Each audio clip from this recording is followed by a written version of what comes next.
discovered my wife's affair, confronted the other man, and now I'm serving her divorce papers. Welcome to the raw, unfiltered side of betrayal. Hit subscribe for more real-life stories that'll leave you speechless.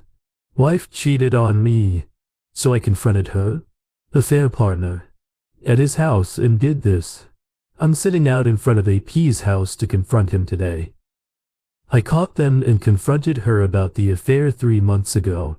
She apologized profusely and told me she still wanted to be with me. I wanted to save our marriage counseling, etc. We've been in couples and individual counseling. She's outwardly told me all the right things. She loves me and only me, wants to fix things. Doesn't want a divorce, etc. She gave me access to her phone but told me she doesn't want to catch me sneakily going through it. She swears up and down that she's on the straight and narrow to repairing our broken trust, except she is still seeing him. I found out and kept it to myself. I plan to serve her divorce papers tomorrow, but first I'm going to confront her, affair partner, to see what other lies she's been telling me. I know they've talked on the phone a dozen times since I found out and told her she had to go no contact. She swears she hasn't been in contact with him, but the phone records don't lie. They text almost every day. She's obviously deleting them from her phone because I haven't seen them there, but she doesn't know. Deleting them on her phone doesn't delete them from her iPad. So at the moment I'm sitting in a car outside of his house waiting for him or his wife to leave for work. If he leaves, I'm going to follow him to where he works and confront him there. If she leaves first, I'm going to go knock on his door. Update 1. So it's done. I'm an emotional mess. I knew that the community here at RS surviving infidelity would need an update, and I'm here to deliver. I'll start with, last night I got home from work, made dinner and sat down to eat. My wife asked me how my day was.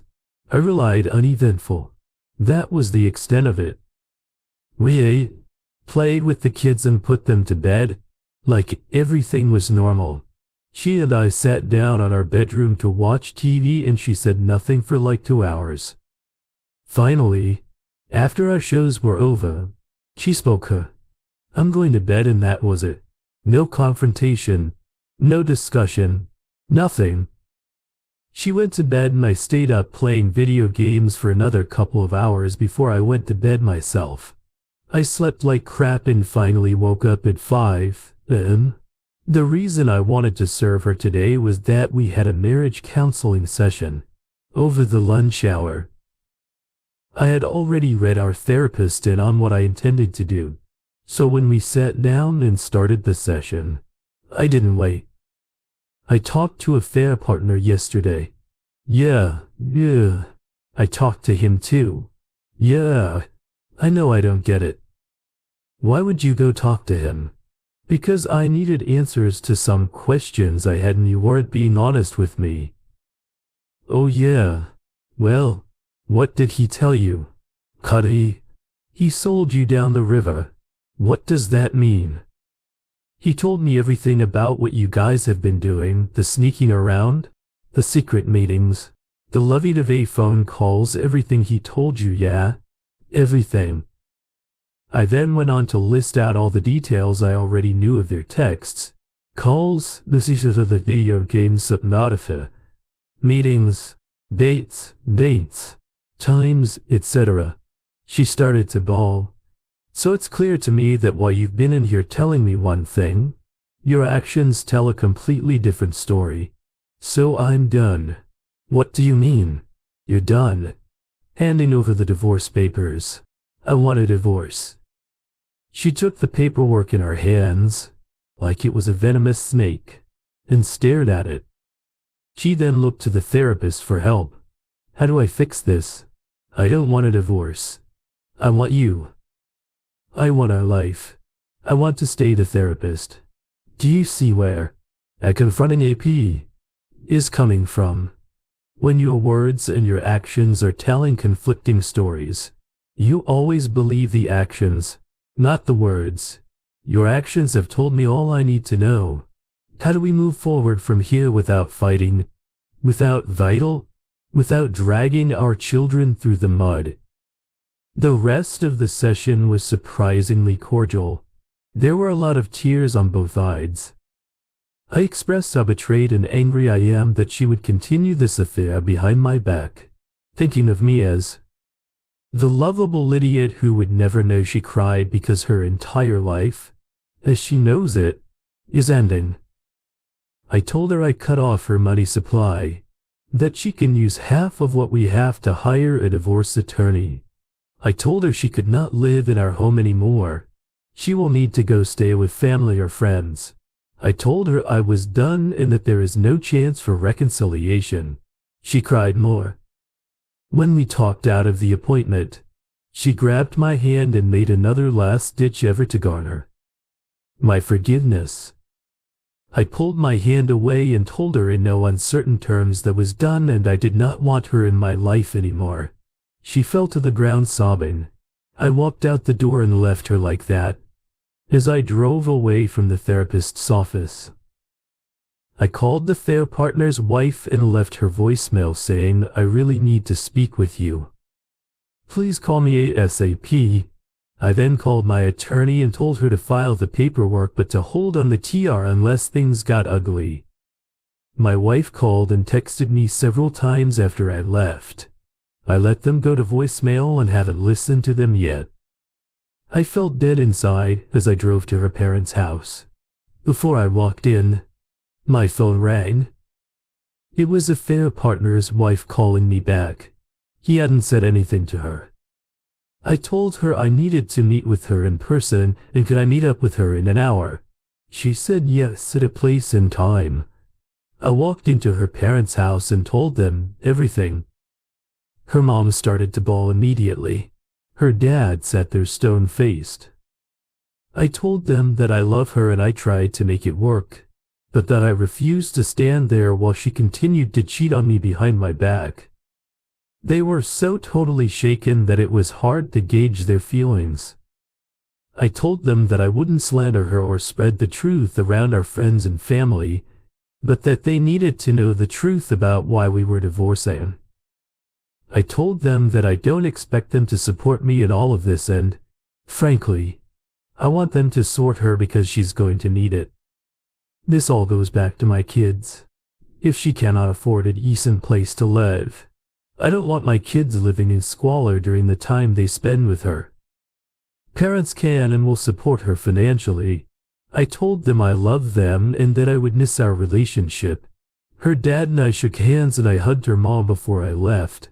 Then I drove to the meeting place to meet a fair partner's wife. I'm sitting in the car right now waiting for her to show up. I plan to tell her, show her the video if need be, and let her make the decision on how to proceed from there. If she needs me to be a source of emotional support, I will offer that. No one should have to suffer through this alone. So that's been my day. I still have to meet with the fair partner's wife, pick up my kids from school and change the locks on my house. I have a security system set up at home, so if she chooses to steal or damage anything, it will be on video. She knows that too, so I'm not too worried about it. More come update to her. Partner's wife showed up to our meeting place. I could tell she knew something was up. As soon as I got out of the car, she tried playing it all friendly, but I could tell she knew something was up. I told her I have something I need to tell you. It's not going to be fun or easy to hear, and I'm sorry that this is happening to you. To us. My wife and your husband have been having an affair. She started to sob immediately. I had to continue. I found out about it 3 months ago. Go like that. Her head snapped up and she had rage in her eyes 3 months ago. Why the FF are you just telling me now? So I had to explain how I found out what I did when I confronted my soon-to-be ex-wife and how we were going through marriage counseling to save our marriage. She listened, nodding until I got to the part where I found out that they were still seeing each other. Then she started crying again. Look, I have to stop here for a second. I'm crying now as I write this. I feel awful. Just putting this out in the world like I'm spreading someone else's misery around. She did nothing to deserve this. Truth be told, I feel absolutely horrible about telling her she had no idea. She told me she was wondering why I called her and she figured it was something bad about her husband, but she had no idea that the affair was going on, that it was happening with my wife, that I had caught them or that they had continued their relationship after being outed. Her entire world was CRRY used, and then I asked her if she wanted to see the video. I have to laugh. Actually, she thought I had a sex video of the two of them and at first was disgusted that I would even offer to show that to her. No, I met with the affair partner yesterday and confronted him about all of this and he admitted to it. I have a video of our conversation. She thought about it for a moment and said that she wanted to see it. I had taken some time yesterday to edit the video down. Since it was roughly 20 minutes of him hanging and hawing and lying and denying things, I had edited a few choice pieces into a roughly 60-second clip, which I play for her. In it, he apologizes to me, tells me he's screwed up and shares a few more details about their ongoing relationship.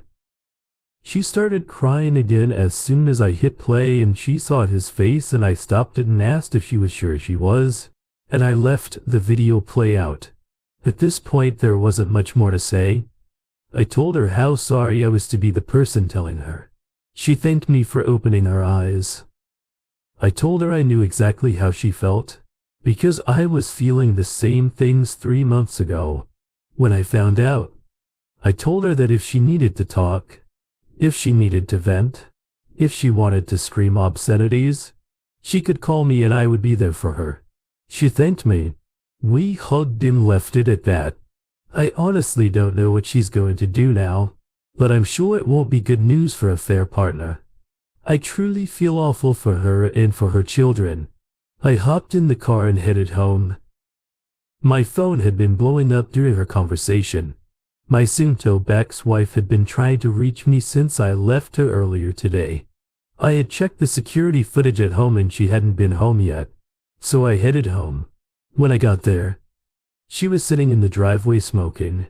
As soon as she saw my car, she started screaming. You told my flipping parents, you low-life piece of crap. I had to record on my phone and stuck it in the front pocket of my shirt so I could get it all on video. I got out of the car.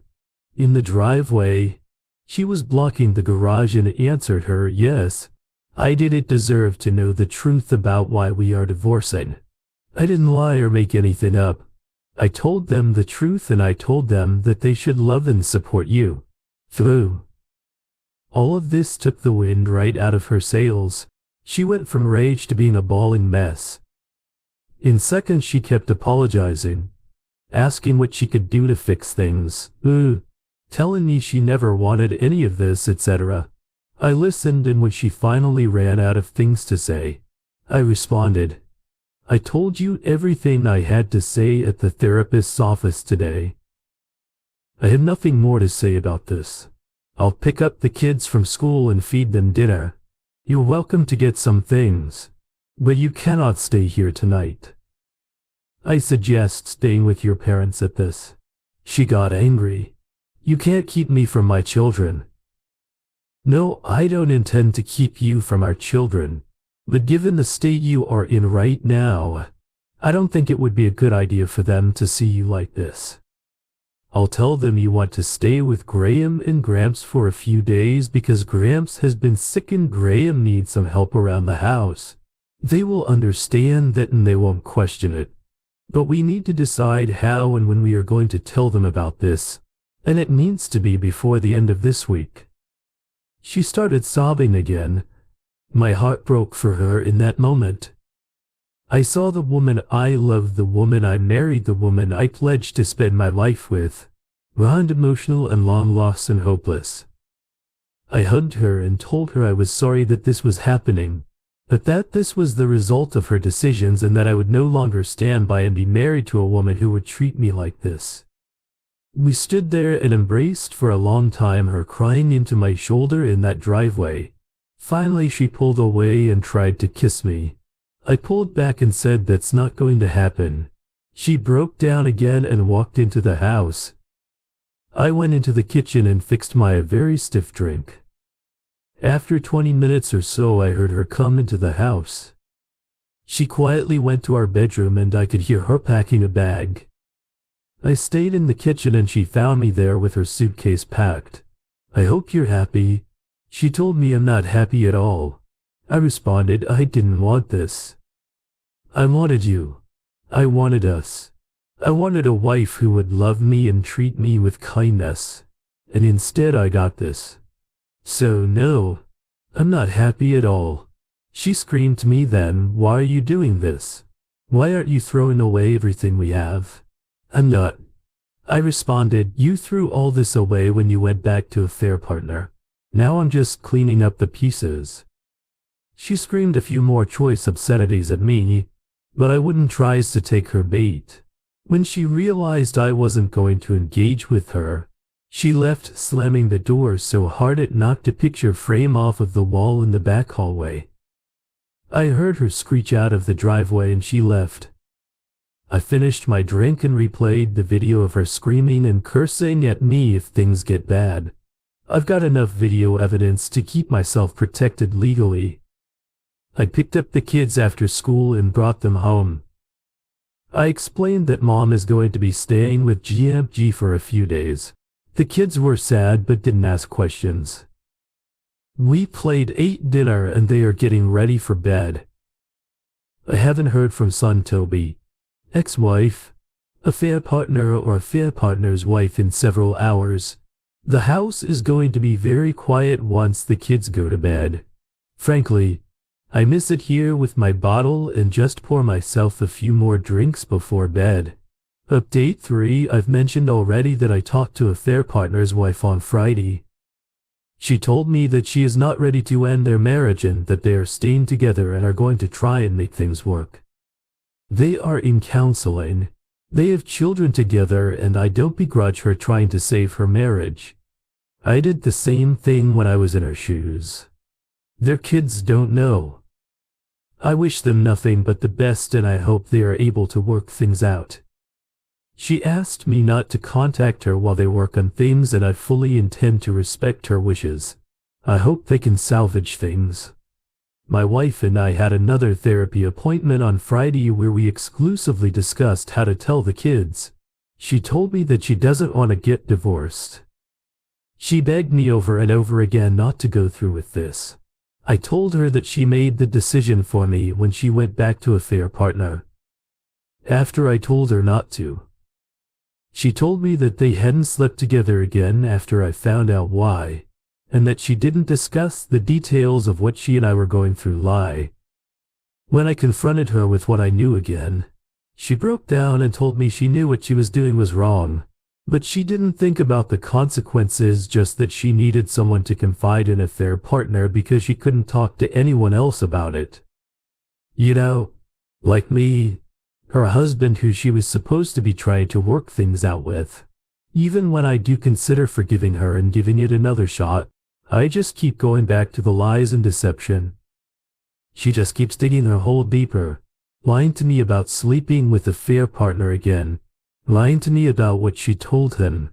It comes so naturally to her that I know I can never trust her again. The lies just roll off her tongue as if she believes they are the truth. And if I weren't so informed, I'd believe her. But I know better. So even in the moments where I want to embrace her, kiss her and tell her everything will be okay, I remember her lies and it keeps me focused on moving forward separately. Anyways, we told the kids Friday night it was awful. They totally understand what is going on and they are a mess. They are mad at her for having a boyfriend and mad at me for leaving Mom. She really did not want me to say that she had a boyfriend, but I was resolute on that part. The kids have their first therapy appointment on Friday. I have no idea how well that will go, but I'm hopeful they will get to start working out their emotions around the whole thing. Meanwhile, I'm trying to be firm as a disciplinarian, while giving them the freedom to express their grief and anger and confusion around what is happening to their worlds. It's a difficult balancing act. Yes, it's okay to be angry and yell and cry. No, it's not okay to destroy your toys because you're angry. Crap like that soon to be. Ex-wife came back to the house Friday night, and for the time being we are cohabitation until we come up with a plan for who is moving out and when we will have to sell the house. I can't afford to keep it and pay child support and pay alimony. Tell us how much that turns out to be. The housing market in our area is down right now and no one is buying houses. So we agreed to wait until spring to put it on the market so we can get a better price for it. The next 4 months cannot go by quickly enough. For me, it's also going to be a miserable Christmas. I can't even bring myself to put up decorations, as trying to celebrate something right now seems completely foreign to me. I'll do it. I want the kids to have as normal a Christmas as they can possibly have. I just need to find the time and mental bandwidth to drag the tree out of the storage and put it up. She's sleeping on the couch. As much as I want to be the bigger man on this and give her our bed, I can't bring myself to do it. I put a lock on the bedroom door and lock it in the morning before I leave the house so that she cannot get in there and mess with my things. For the moment she's using the guest room and keeping some clothes in a suitcase. Call it petty. Call it a dick move. Call it whatever you want. She left me and I'm going to sleep in my bed at night and let her suffer on the couch. So that's where we are at right now. It's not a super detailed update, but it covers the basics of what has gone on over the last several days. The house is relatively peaceful. She's barely talking to me, much less screaming and throwing a fit. The few things we do discuss are kid-related and are brief and to the point. I'm sure there is more going on under the surface with her. There always is. But for now she's being amicable. 824 first. Just be assured that everything is still cordial, respectful and genial. Tension ran high for the first week, but it's come down considerably as we all settle into our new normal. Frankly, it gives me hope that we can continue to settle things amicably, as we've generally been respectful to each other throughout all of this. I know it's hard to believe after everything she put me through, but she's been pretty straightforward and honest about everything, and I've been steadfast in my resolve. Well, with one notable exception to continue forward. Second, putting up the Christmas decorations was awesome. The kids had a blast with it. We played Christmas music. We put on Christmas movies and we didn't take anything too seriously. Soon-to-be ex-wife got in on it too. Since she's still living in the house, I couldn't exactly keep her from helping. She oversaw the kids putting ornaments on a tree, while I hung lights up outside. I came in and we all had hot cocoa and watched Christmas Vacation. I sat on one side of the kids. She sat on the other side. In previous years we would have cuddled up on the couch together to watch the movie, but I wasn't about to do that. Third, the kids. Therapy is going well. The first meeting was honestly a lot of paperwork and get-to-know-you stuff. We got into things a little bit, but the kids were shy and unclear about how it was all going to play out. I think that having me and soon-to-be ex-wife in the room also put them on guard a little bit. The second session apparently went a lot better. We started session 2 all together talking, and then therapists asked if we could step out for a little bit. We waited outside of the room while the therapist and kids talked. Then, after about 15 minutes, we went back in and the kids shared what they had discussed. They expressed a lot of sadness and uncertainty, told us they didn't want us to get divorced, and told us that they didn't want to live in separate houses. Here's the fun part. So Toby, ex-wife, started crying and said, "I don't want that either." As I sat there open-mouthed, all I could say was, "Are you kidding me?" I stopped myself from going further. I nearly blurted out then, "You shouldn't have screwed around on me," but I didn't. Then, Nishkirins of the video game Subnaya. Like a dummy, I chimed in, "I don't want that either," but it felt like I was just tagging on to what she said. Then I turned to the therapist and asked if we could speak to her alone before we left. With 5 minutes left on the session, the therapist asked the kids to step out into the waiting room and close the door. She then lit into my wife. She said that she was being manipulative and was painting me as the bad guy with what she was saying, and that she needed to cut that crap out if we were going to have a good co-parenting relationship together. Going forward, she said that if my wife truly didn't want to get divorced, then she would have thought about the consequences of her actions while she was having her affair. She basically said everything I wanted to say, but couldn't. It was kind of awesome. That night, son Toby, ex-wife, apologized to me for what was said in therapy and said she would think more about what she was saying and how her words would impact the kids before she said them. It was about all I could hope for outside of that. Work is good. Christmas prep is coming along nicely. Oh, and I accidentally slept with my wife. Yeah, that's the above-referenced exception to my resolve. Here's what happened. Well, now you wind back to the night. We put up Christmas decorations. It had been a great day. We all had a good time, watched movies and enjoyed being together. It was just like it had been before all the crap went down. We put the kids to bed and sat down to finish washing It's a Wonderful Life, which is her favorite Christmas movie. We had both been sipping on eggnog and brandy throughout the evening, and between the warm feelings and the warm brandy, I didn't realize how much it had impacted my judgment. She leaned over and kissed my neck softly. I then turned to her and we went at it like a couple of teenagers. I wish I could say that I wasn't thinking to myself, "Don't do this," but I thought about it. I just went against my better judgment and did it anyway.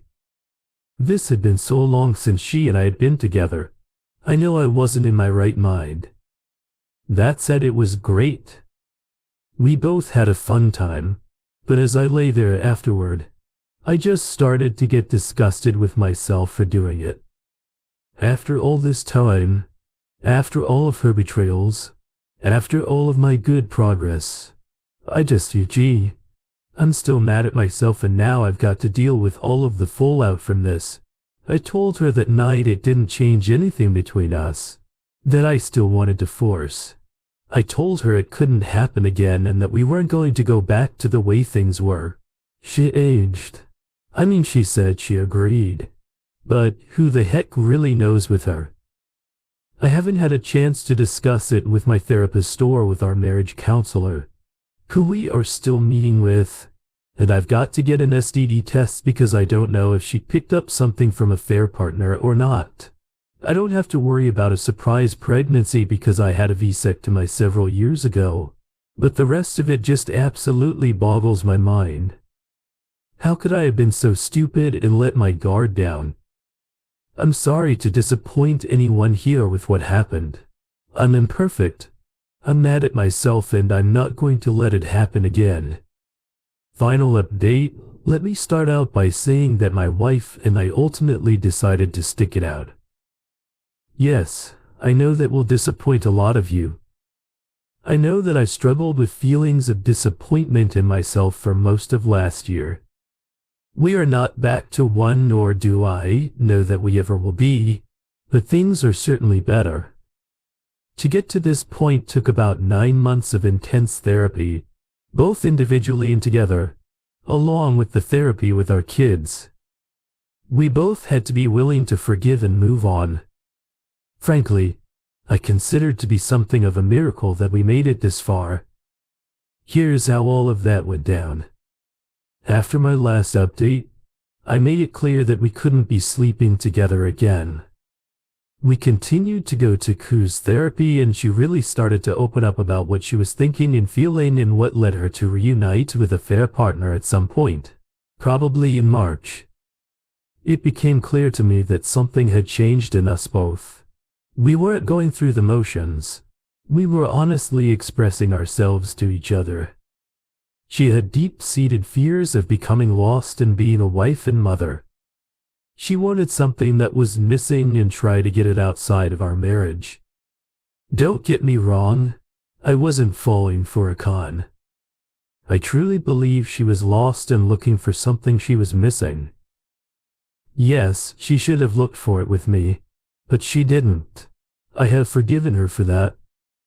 I expressed all of my hurt, pain, and how shattered my trust had become.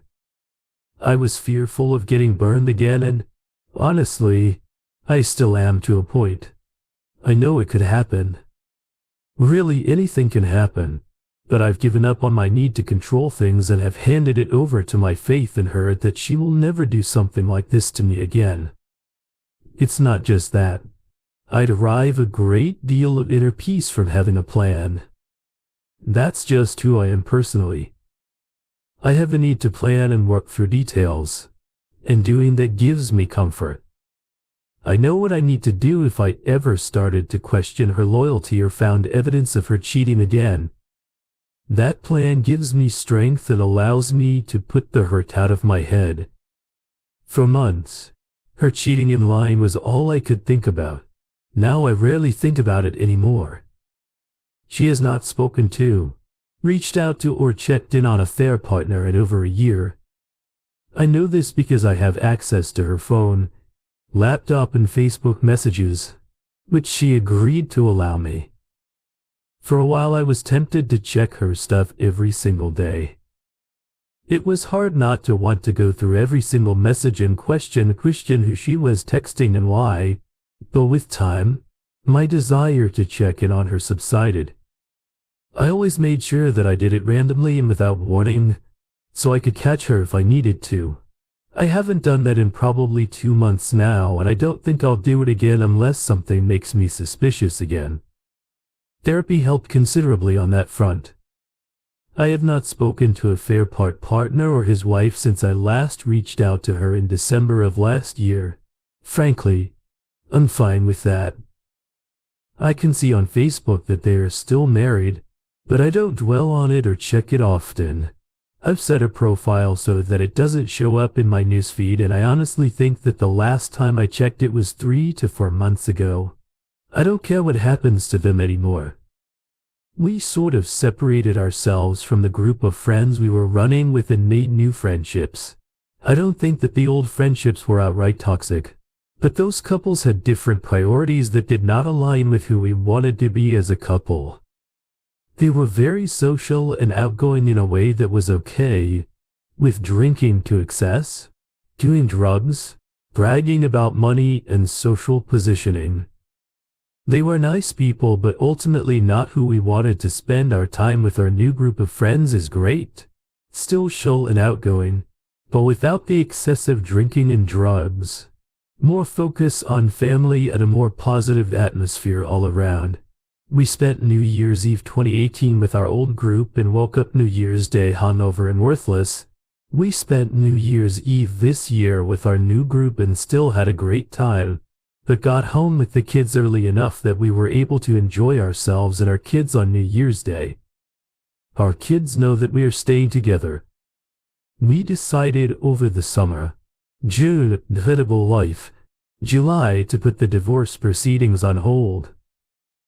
It was originally scheduled to be done in March or April, but we decided early to push it back, going through the list of our belongings and trying to decide who got what was really tough, and I honestly think it also contributed to both her willingness to open up and make things work and my willingness to give it another shot.